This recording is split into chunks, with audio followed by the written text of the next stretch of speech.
Hi అండి. Baby potato curry పెరిగి వేసి ఇలా చేయండి. రైస్లోకి, చపాతీలు, రోటీలోకి, బిర్యానీ రైస్, బగారా రైస్లో కూడా చాలా బాగుంటుంది. ఎలా చేసుకోవాలో చూద్దాం. ఈ చిన్న బంగాళదుంపలు తీసుకుని శుభ్రంగా కడగాలి, మట్టంతా పోయేంత వరకు. కడిగిన తర్వాత కుక్కర్లో వేసుకుని కొద్దిగా ఉప్పు వేసుకుని దుంపలు మునిగేంత వరకు వాటర్ పోసుకుని కుక్కర్ మీద మూత పెట్టుకుని మీడియం ఫ్లేమ్ మీద 3 విజిల్స్ వచ్చేంత వరకు ఉడికించుకోవాలన్నమాట. 3 విజిల్స్ వచ్చి ప్రెజర్ పోయిన తర్వాత మన దుంపల్ని చక్కగా పొట్టు వలిచేసుకోవాలన్నమాట.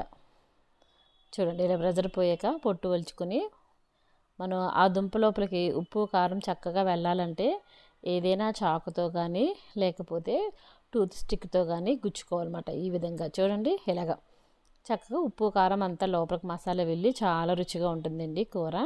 ఇదే విధంగా అన్నీ కూడా పొట్టు తీసేసుకొని ఇలా గుచ్చుకోవాలన్నమాట.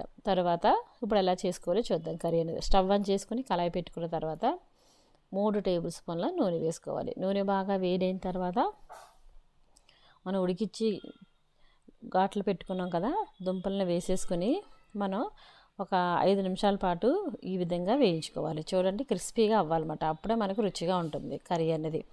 చూడండి, కాసేపటికి వేగి మనకి లైట్గా క్రిస్పీగా లేయర్లా ఫామ్ అవుతుంది అన్నమాట దుంప చుట్టూరు. ఆ విధంగా మనం వేయించుకోవాలి.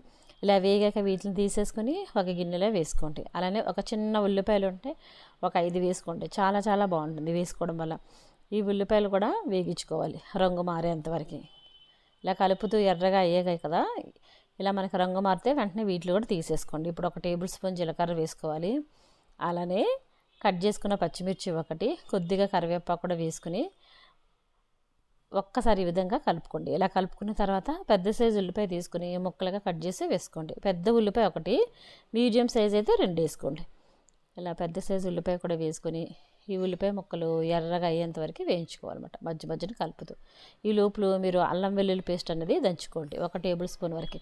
అప్పటికప్పుడు దంచుకుని వేసుకుంటే కూర చాలా చాలా రుచిగా ఉంటుంది అన్నమాట.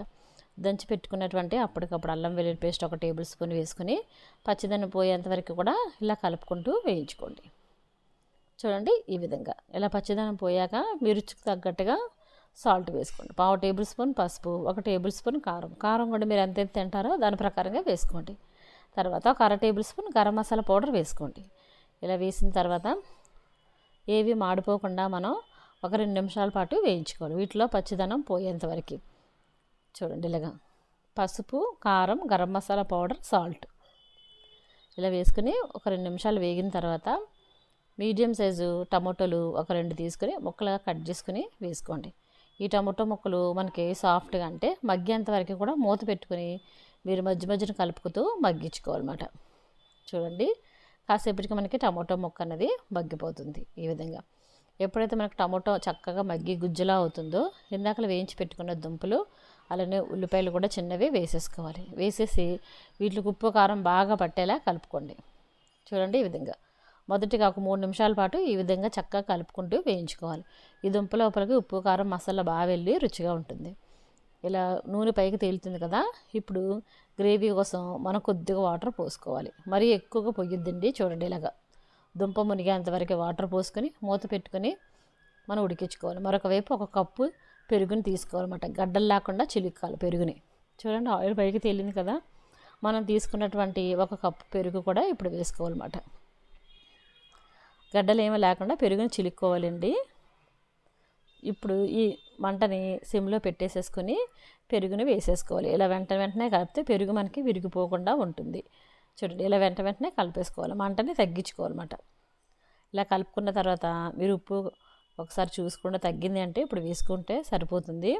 కలుపుకొని మరి మూత పెట్టుకొని నూనె పైకి తేలేంత వరకు ఈ విధంగా ఉడికించుకోవాలి. చూడండి, ఇలా ఉడికిన తర్వాత చివరిగా చిన్నగా కట్ చేసుకుని కొత్తిమీర వేసుకుని స్టవ్ ఆఫ్ చేసుకోవడమే. అంతేనండి, బేబీ పొటాటో కర్రీ పెరిగి వేసి చేస్తే చాలా బాగుంటుంది.